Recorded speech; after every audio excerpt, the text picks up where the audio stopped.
Video like जरूर कर लीजिए और ऐसे वीडियो लगातार फ्री में पाने के लिए चैनल को तुरंत सब्सक्राइब कर लीजिए और बेल आइकन को जरूर टैप कर लीजिए ताकि आगे भी सारे वीडियो आपको मिलते रहे। यूट्यूब में फॉलो करते हैं तो प्लीज ये वाला फ्री टेलीग्राम चैनल जरूर ज्वाइन कर लीजिएगा। सारे नोटिफिकेशन सारे अपडेट यहीं पे आते हैं, ध्यान रखिए। हेलो फ्रेंड्स, एग्जाम प्रिपरेशन के यूट्यूब चैनल पर मैं प्रियंका एक बार फिर से आप सभी का बहुत बहुत स्वागत करती हूं। और आज की क्लास में जो 40 डेज रिवीजन क्लास चल रही है उसमें हम लोग केमिस्ट्री के कुछ टॉपिक देखने वाले हैं, जिसमें सबसे पहले किसी भी द्रव के गुण देखेंगे, किसी भी द्रव के पदार्थ के गुण, उनकी कितनी अवस्थाएं होती हैं और इसके साथ साथ परमाणु की संरचना भी देखेंगे। इनमें होने वाले कौन कौन से परिवर्तन हैं जो एग्जाम में पूछे जाते हैं, जैसे कि रासायनिक परिवर्तन और भौतिक परिवर्तन एग्जाम्पल दे करके हर बार प्रश्न पूछ लिया जाता है, तो इन टॉपिक को भी क्लियर करेंगे। अगर आप न्यू हैं इस चैनल पर, डेली दोपहर 1 बजे ये क्लास मिलेगी। 40 डेज रिवीजन क्लास के नाम से ये भी क्लास चल रही है और इससे पहले भी कुछ क्लासेस हो चुकी हैं और उसके साथ में प्लेलिस्ट आपको मिल जाएगी चैनल पर जैसे ही विजिट करेंगे। रात को 9 बजे आप मेरे साथ प्रैक्टिस कर सकते हैं जीएस के क्वेश्चंस की, तो दोनों क्लासेस इंपॉर्टेंट हैं। इनके साथ साथ अभी जैसे कि यूपी पीसीएस प्रीलिम्स एग्जाम की डेट आपको बता दी गई है, 22 दिसंबर की है। लगभग 1 महीने का समय है आपके पास पूरा और इस 1 महीने में आपको कैसे प्रिपरेशन करना है, क्या स्ट्रेटेजी होनी चाहिए, इसके लिए आप बिल्कुल भी कंफ्यूज मत होइए। स्टडी फॉर सिविल सर्विसेज का क्रैश कोर्स आप ज्वाइन कर सकते हैं, जिसमें आपको कंप्लीट स्टडी मटेरियल मिलेगा, प्रैक्टिस सेट मिलेंगे, डेली आप क्वेश्चंस की प्रैक्टिस कर पाएंगे और देख पाएंगे कि आपको कौन सा सब्जेक्ट प्रिपेयर है और अभी किस में अच्छे से मेहनत करने की ज़रूरत है। वो चाहे करंट अफेयर हो, जीएस के कोई सब्जेक्ट हो, सी सेट हो, सभी की प्रिपरेशन आपकी बेहतर हो जाएगी। ओके, तो चलिए बिना देर के आज की क्लास स्टार्ट करते हैं। अब केमिस्ट्री शुरू कर रहे हैं, रसायन विज्ञान शुरू कर रहे हैं, तो एक बार ये भी जान लीजिए कि रसायन विज्ञान है क्या। तो रसायन विज्ञान अणुओं और उनके रूपांतरण का विज्ञान है। जो भी इंग्लिश मीडियम के स्टूडेंट से परेशानी होंगे, साइंस के जो भी टॉपिक मैं हिंदी में कराती हूँ वो इंग्लिश में भी करवा देती हूँ, जिससे कि इंग्लिश हिंदी का दिक्कत ना रहे साइंस में।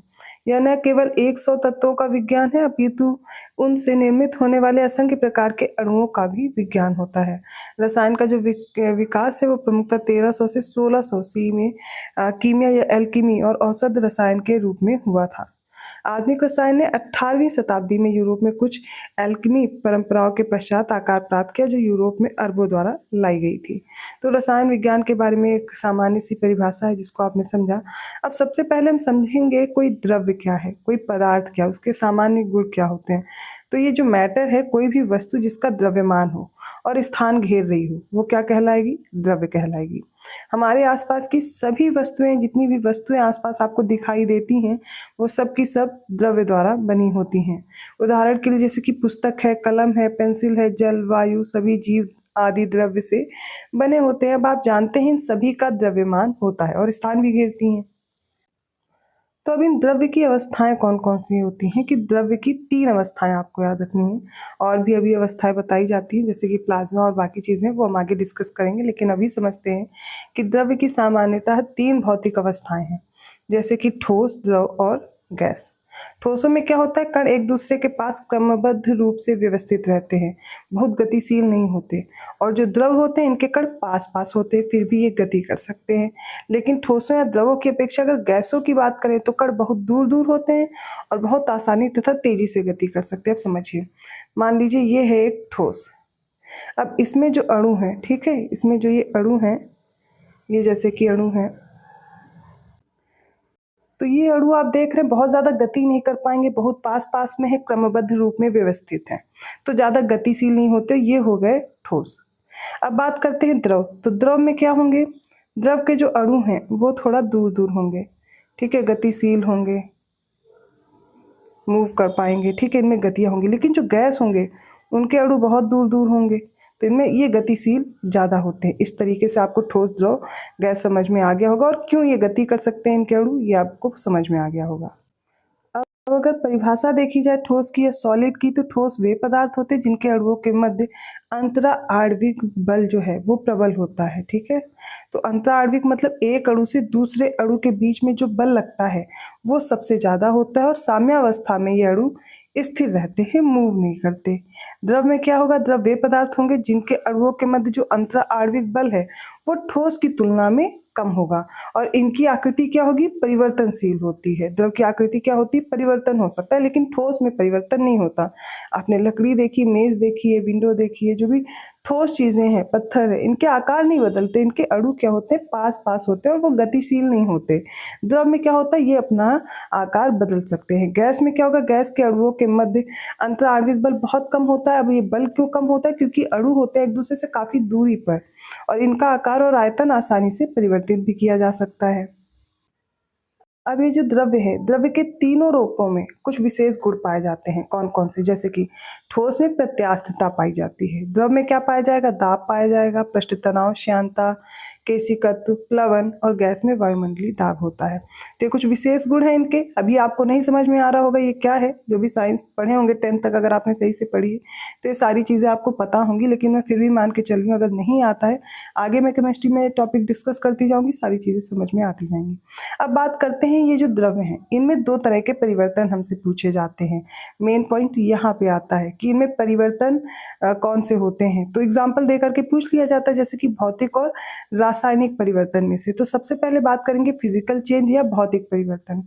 तो भौतिक परिवर्तन में क्या होता है, पदार्थ के जो भौतिक गुण होते हैं, जैसे कि उनका आकार हो गया, उनका माप हो गया, साइज है, रंग है, अवस्था है, इनमें कोई परिवर्तन होता है तो ये क्या होता है, ये फिजिकल चेंज होता है। लेकिन सामान्यतः देखा जाएगा तो ये रिवर्सिबल है, उत्क्रमणीय है, अर्थात अभिक्रिया की दशाओं को बदलकर पुनः मूल पदार्थ प्राप्त किया जाता है। ठीक है, तो फिजिकल चेंज में आपको याद क्या रखना है, जो भौतिक गुण है जैसे आकार है, साइज है, रंग है, अवस्था में परिवर्तन होगा, लेकिन जैसे ही मतलब कि वही फिर से जो दशाएं हैं वो बदली जाएंगी तो पुनः वो अपना आकार फिर से वही प्राप्त कर लेगा। रिवर्सिबल प्रोसेस होती है फिजिकल चेंज। ठीक है, इस प्रकार इस परिवर्तन में कोई नया पदार्थ नहीं बनता है, पहली चीज ये भी याद रखनी है। अब एग्जाम्पल देखते हैं, जैसे कि पदार्थ का एक अवस्था से दूसरी अवस्था में परिवर्तन होगा। कौन सा, जल का वाष्पीकरण। जल का वाष्पीकरण होगा, वाष्प में बदलेगी, फिर अवस्था बदली जाएगी, तो रिवर्स प्रोसेस क्या है, फिर से जल में बदल जाएगा। वाष्प फिर से जल में बदल जाती है ना, तो इनमें क्या होगा, मूल अवस्था को ये फिर से प्राप्त कर लेगा। बर्फ का पिघलना, बर्फ पिघलेगी, जल बनेगा, जल फिर से बर्फ बन जाएगा, है ना, अपनी मूल अवस्था में आ सकता है। तो ये भौतिक परिवर्तन है। जल का जमना, जल का उबलना, बादलों का बनना भी एक फिजिकल चेंज है, भौतिक परिवर्तन है। और स्प्रिंग को खींचते हैं और फिर देखते हैं थोड़ी देर बाद वो अपनी अवस्था में आ जाता है, तो क्या हो जाएगा, ये भौतिक परिवर्तन के उदाहरण है। उदाहरण बहुत अच्छे से याद रखिएगा, आपको पेपर में यही उदाहरण ही दिए जाएंगे और पूछा जाएगा इनमें से कौन सा भौतिक परिवर्तन है या फिर इनमें से कौन सा भौतिक परिवर्तन नहीं है, तब आपको उनमें से एलिमिनेट करना होगा। भौतिक परिवर्तनों में मूल पदार्थ के विशिष्ट गुणों में परिवर्तन नहीं होता है, अर्थात पदार्थ की जो रासायनिक प्रकृति है वो नहीं बदलती, इसीलिए भौतिक परिवर्तन है। और ये अस्थायी होते हैं, प्रक्रिया में ये प्रक्रिया केवल तभी होती है जब तक कि प्रक्रिया का कारण रहता है। प्रक्रिया का कारण हट जाने पर यह प्रक्रिया उत्क्रमित हो जाती, मतलब रिवर्सिबल हो जाती है। अर्थात भौतिक परिवर्तन उत्क्रमणीय होते हैं, रिवर्सिबल होते हैं। भौतिक अवस्था आकार और बाह्य आकृति में परिवर्तन होता है और इसी परिवर्तन को ही भौतिक परिवर्तन कहते हैं। मतलब जो भौतिक अवस्था क्या क्या होंगी, उनका आकार है, बाह्य आकृति है, रंग है, इनमें क्या होगा, परिवर्तन होगा, और यही भौतिक परिवर्तन है। अब और उदाहरण देखते हैं, जैसे बर्फ का गलना, जल बन जाता है, जल का हिमीकरण, बर्फ बनना, जल का क्वथन मतलब भाप बनना, और भाप का संघनन या द्रवण, भाप क्या होती है, भाप संघनित होती है फिर से जल में बदल जाती है, वो भी क्या भौतिक परिवर्तन है। विलयन का बनना, ठीक है, ये भौतिक परिवर्तन है। विद्युत बल्ब का चमकना, अब यहाँ पे कंफ्यूज हो सकते हैं आप कि विद्युत बल्ब का चमकना क्या है, भौतिक परिवर्तन है। और कांच के गिलास का टूटना भी एक प्रकार से भौतिक परिवर्तन है। भौतिक परिवर्तन तो हो गया, लेकिन अभी हमें केमिकल चेंजेस भी पढ़ने हैं, रासायनिक परिवर्तन भी पढ़ना है।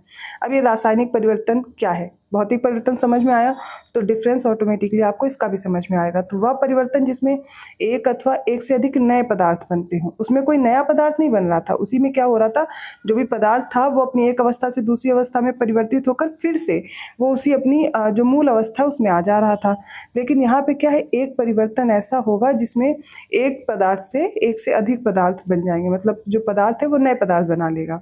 अर्थात मूल पदार्थ का जो आंतरिक आणविक संगठन है वो क्या होगा, विकृत हो जाएगा और रासायनिक परिवर्तन कहलाता है। नए पदार्थों प्रायः उनके मूल रूप से वापस नहीं लाया जा सकता। अब देखिए कई पदार्थ बनेंगे तो जाहिर सी बात है वो मूल अवस्था में नहीं आ पाएगा।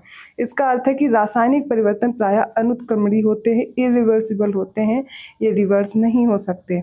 मैग्नीशियम रिबन कोयला, लकड़ी व पत्तियों का जलना, ये सब क्या है? रासायनिक परिवर्तन। अब खुद बताइए, एक बार पत्तियां जल गई, ठीक है, लकड़ी जल गई, तो क्या फिर से लकड़ी बन पाएगी? नहीं बन पाएगी ना। तो इसलिए ये मूल अवस्था में नहीं आ पाते, इरिवर्सिबल प्रोसेस है। एक से अधिक पदार्थ भी बनते हैं और इनका जो रासायनिक संरचना है वो बदल जाती है। फलों का पकना हो गया, पौधों में प्रकाश संश्लेषण का होना, जैसे कि कार्बन डाइऑक्साइड और एस्टोज, जल का ग्लूकोज में जो परिवर्तन है वो प्रकाश संश्लेषण होता है पौधों में।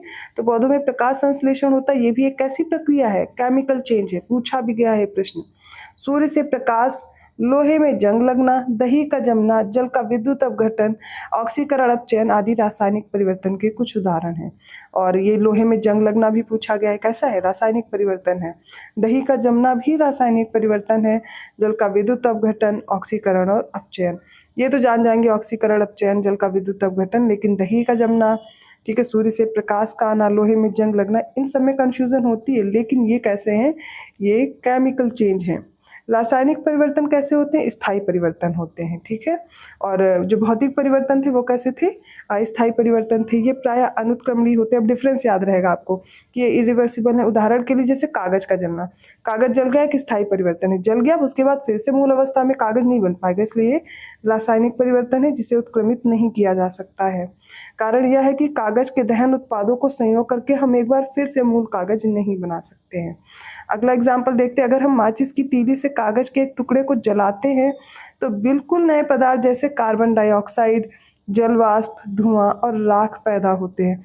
तो नए पदार्थ भी बन रहे हैं ना, क्या क्या? कार्बन डाइऑक्साइड, जल वाष्प, धुआं, राख, ये सब पैदा हो रहे हैं ना।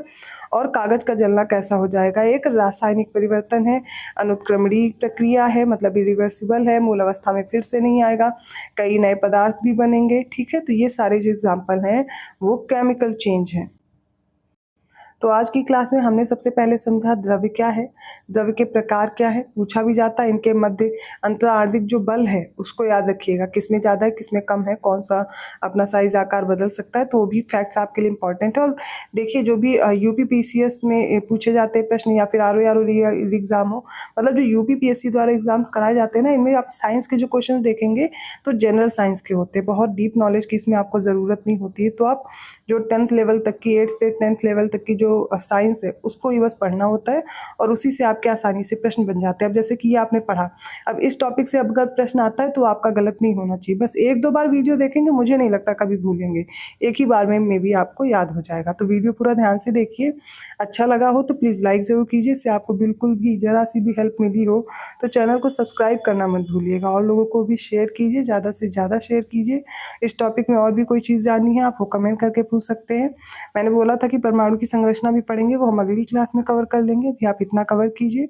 और इसके साथ साथ आप अगर पेड कोर्स में इंटरेस्टेड हैं तो मैंने आपको बताया, डिस्क्रिप्शन बॉक्स में नंबर दिया है मैंने, उन पे कांटेक्ट करके आप जानकारी ले पाएंगे, और गूगल प्ले स्टोर से भी आप अपने ऐप को डाउनलोड करके भी कोर्स परचेज कर पाएंगे। तो दोनों ऑप्शंस हैं आपके पास, जो भी आपके लिए बेटर हो।